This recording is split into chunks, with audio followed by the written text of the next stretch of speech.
Marks angles স্কুলে সবাইকে স্বাগত।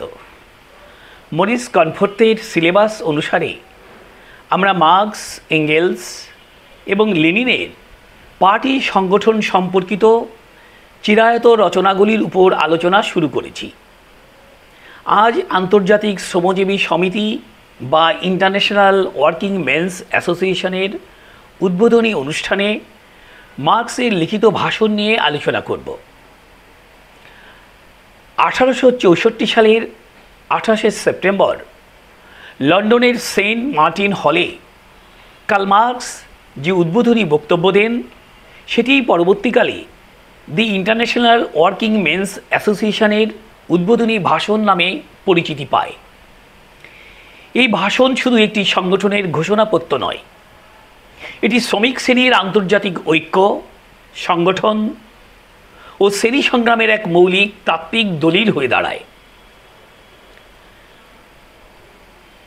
প্রথমে এই ভাষণের ঐতিহাসিক প্রেক্ষাপট বিচার করে দেখতে চাই।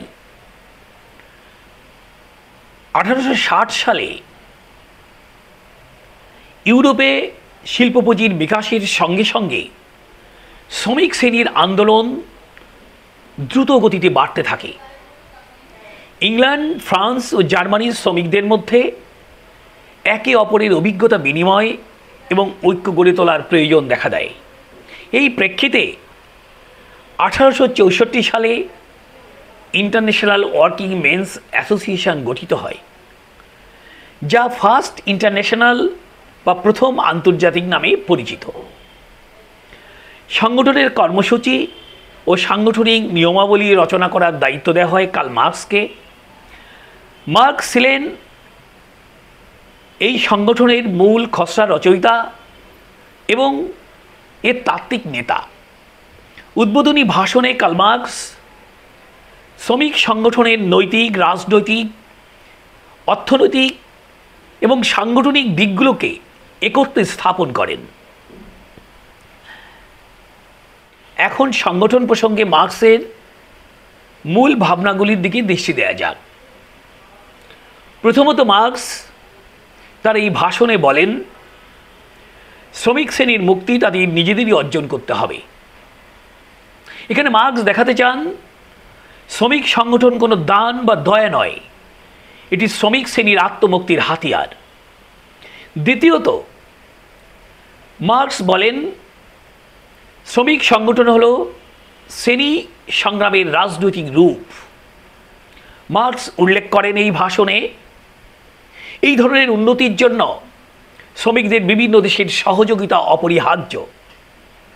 মার্কসের মতে সংগঠন কেবল জাতীয় নয়, আন্তর্জাতিক শ্রেণী সংগ্রামের মঞ্চ। কারণ পুঁজিবাদ নিজেই আন্তর্জাতিক, তাই শ্রমিক শ্রেণীর সংগঠন হবে আন্তর্জাতিক। তৃতীয়ত, শ্রমিক শ্রেণীকে তার সংগঠনকে অর্থনৈতিক সংগঠন থেকে রাজনৈতিক সংগঠনে উত্তরণ ঘটাতে হবে।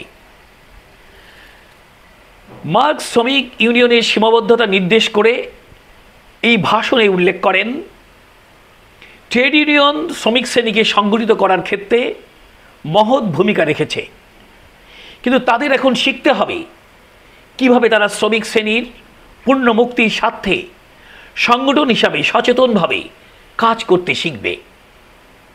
এখানে মার্কস স্পষ্ট করে দেন যে সংগঠন কেবল মজুরি বাড়ানোর বা সময় কমাবার সংগ্রাম নয়, এটি একটি রাজনৈতিক আন্দোলনের প্রশিক্ষণ ক্ষেত্র। সংগঠনকে অর্থনৈতিক লড়াই থেকে রাজনৈতিক ক্ষমতা অর্জনের দিকে অগ্রসর হতে হবে।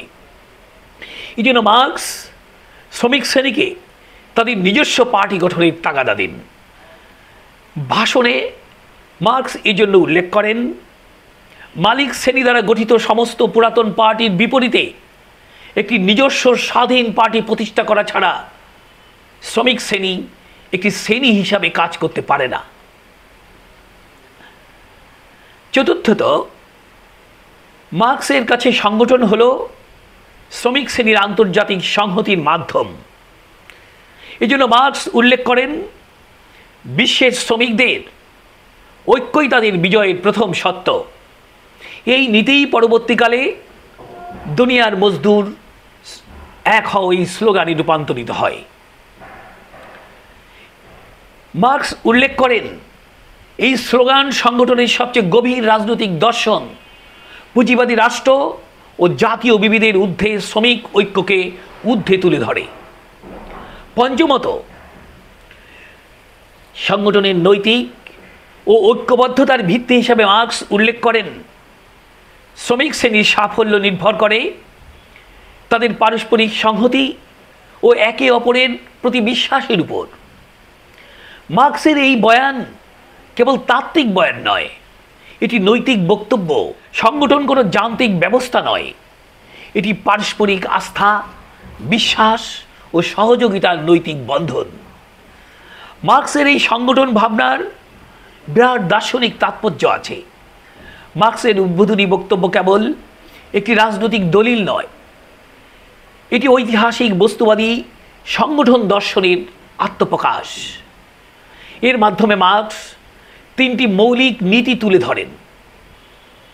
এক, মার্কস বলেন শ্রমিক শ্রেণী নিজেরাই নিজেদের মুক্তির নেতৃত্ব দেবে, এজন্য তাদের স্বাধীন আত্মনির্ভর পার্টি গড়ে তুলতে হবে। দুই, তাদের সংগঠন হবে আন্তর্জাতিক চরিত্রের। তিন, ক্ষমতায় যাওয়ার জন্য সংগঠন হবে তত্ত্ব নির্ভর বাস্তব বিপ্লবী কর্মক্ষেত্র। এই ভাষণের বিরাট ঐতিহাসিক গুরুত্বও আছে। এই বক্তব্যের ফলেই ইউরোপ জুড়ে শ্রমিক সংগঠনগুলো একটি অভিন্ন আন্তর্জাতিক প্ল্যাটফর্ম খুঁজে পায়। মার্কসের তত্ত্ব সংগঠনকে নৈতিক ঐক্য থেকে রাজনৈতিক ক্ষমতার সংগঠনে রূপান্তরিত করে। পরবর্তীকালে এঙ্গেলস, লেনিন, স্তালিন, মাও জেডং, রোজা লুক্সেমবার্গ, গ্রামসি সকলেই সংগঠন চিন্তায় এই ভাষণকে ভিত্তি হিসেবে গ্রহণ করেন। সুতরাং মার্কসের এই উদ্বোধনী ভাষণ একদিকে শ্রমিক আন্দোলনের দিক নির্দেশনা, অন্যদিকে বিপ্লবী পার্টি সংগঠন তত্ত্বের ভিত্তি। তিনি সংগঠনকে দেখেছেন একটি জীবন্ত বিপ্লবী প্রক্রিয়া হিসাবে, যা শ্রমিক শ্রেণীর আত্মমুক্তির রূপায়ণ করবে। মার্কস বলেছেন এজন্য শ্রমের মুক্তি কোনো স্থানীয় জাতীয় বিষয় নয়, এটি একটি সামাজিক সমস্যা যা আধুনিক সমাজ যেখানে আছে সেখানেই প্রযোজ্য হবে। এই বক্তব্যের মধ্য দিয়েই শুরু হয় আধুনিক আন্তর্জাতিক সমাজতান্ত্রিক সংগঠনের ইতিহাসের যাত্রা। আগামী আলোচনায় এঙ্গেলসের কর্তৃত্ব প্রসঙ্গে রচনা নিয়ে আলোচনা করব। ভালো লাগলে সবাই সাথে থাকবেন।